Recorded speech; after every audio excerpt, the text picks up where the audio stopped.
It is 6:33 and new this morning, disturbing details of child abuse from the Comal County Courthouse as a woman is sentenced to 40 years in prison. Investigators say 53-year-old Susan Ray Helton was a former foster parent and adopted 8 children.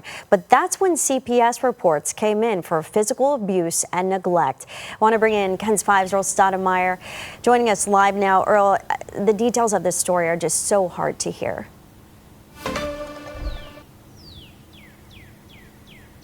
Audrey, no child should ever go through this, and doctors at the Dell Children's Medical Center, they say this is one of the worst cases of malnourishment they've ever seen. And again, just want to reiterate to viewers, the details of this case are disturbing.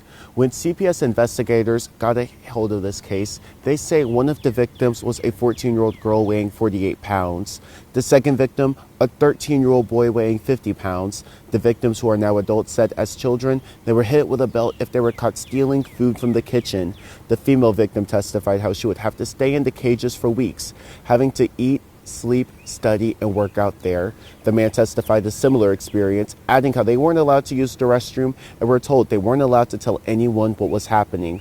When CPS and New Braunfels PD got involved, investigators learned Helton homeschooled all the children and was not taking them to medical appointments. Investigators say both victims only gained 6 pounds in a 5-year period and grew less than 3 inches. When Helton testified, she denied any wrongdoing until admitting she kept the children in cages for a matter of convenience.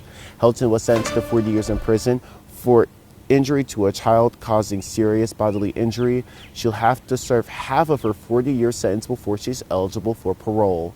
Reporting live, Earl Stoudemire, KENS 5.